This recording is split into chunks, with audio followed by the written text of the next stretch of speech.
देख रहे हैं इन डार्क राजकुमार के साथ। इन डार्क में आज की कहानी हमारे साथ शेयर की है राहुल जी ने। तो सबसे पहले राहुल जी, आपका बहुत बहुत धन्यवाद अपनी कहानी हमारे साथ शेयर करने के लिए। दोस्तों, अगर आपके पास भी ऐसी ही कोई कहानियां हैं तो हमारे साथ जरूर शेयर करें। हमारे इंस्टाग्राम आईडी पर, इंस्टाग्राम आईडी है network_33, जिसका लिंक नीचे डिस्क्रिप्शन बॉक्स में दिया गया है। ऐसी ही और वीडियोस के लिए देखें network33। तो चलिए बढ़ते हैं आज की कहानी की ओर। अयोध्या गोसाईगंज के रहने वाले राहुल जी बताते हैं कि ये उन ठंडियों की बात है जब उन्हें किसी काम के चलते लखनऊ जाना था।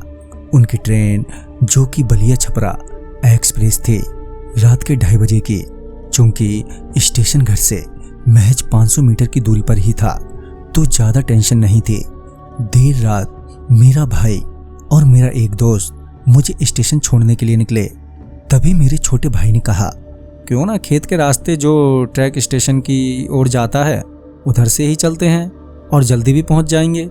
मैंने भी कहा, हाँ ठीक है, उधर से ही चलो, कोई दिक्कत नहीं है। जब हम तीनों उस रेलवे ट्रैक के रास्ते स्टेशन की ओर बढ़ने लगे तो मैंने नोटिस किया कि हम तीनों के अलावा कोई और भी है, मगर उस रात कोहरा काफी था तो सही से आसपास का कुछ दिखाई नहीं दे रहा था।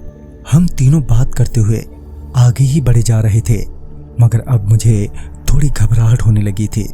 तभी मुझे एकदम से एक आदमी रेलवे ट्रैक पर बैठा नजर आया और वो आदमी एकदम से उस धुंध में गायब हो गया। पहले तो मुझे ये समझ में नहीं आया कि ये मेरी आंखों का धोखा था या फिर कोई हकीकत, मगर थोड़ी देर में ही ये जरूर साफ हो गया था कि जो मुझे दिखाई दे रहा है वो कोई मेरी आंखों का धोखा नहीं है।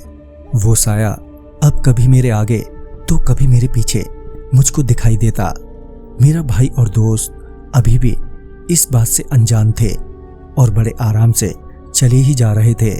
मैं भी उन्हें ये बताकर डराना नहीं चाहता था, तो मैंने उनसे कहा, क्या लड़कियों की तरह आराम आराम से चल रहे हो, कुछ जोश दिखाओ।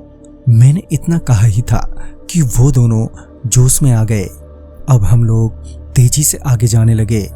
स्टेशन अब महज 150 मीटर ही रह गया होगा, मगर वो भूत अभी भी हमारे इर्द गिर्द मौजूद था। हम लोगों को कभी भी कुछ भी हो सकता था। तभी उसने मेरा पांव पकड़ लिया और एकदम पीछे की तरफ खींच लिया। फिर मैंने देखा कि एक आदमी 2 हिस्सों में मेरे सामने खड़ा है। उसके कमर से नीचे का हिस्सा एक ओर और दूसरा हिस्सा दूसरी ओर। ये देखकर मैं तो अब कुछ बोल ही नहीं पा रहा था। उसने मुझे पकड़कर घसीटते हुए पटरियों पर लिटा दिया। मैं उस वक्त कुछ सोच ही नहीं पा रहा था, मानो मैं कोई बेजान पुतला हूं।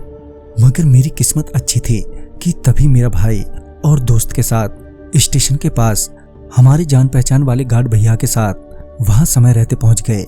उनके आते ही वो अचानक से वहां से गायब हो गया। मगर मेरा शरीर अभी भी काम नहीं कर रहा था। उस रोज तो मैं कहीं नहीं जा पाया, मगर बाद में मुझे पता चला कि कुछ महीनों पहले ही उस ट्रैक पर एक आदमी ट्रेन से गिरकर मर गया था और उसकी आत्मा वहीं भटकने लगी है।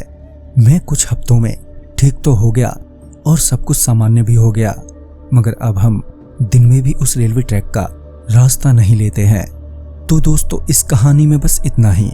कहानी आपको पसंद आई हो तो लाइक शेयर करें और साथ ही हमें कमेंट बॉक्स में जरूर बताएं। तो मैं आपका दोस्त राजकुमार जल्द ही मिलूंगा आप ही की भेजी हुई एक नई कहानी के साथ। तब तक के लिए बाय एंड टेक केयर।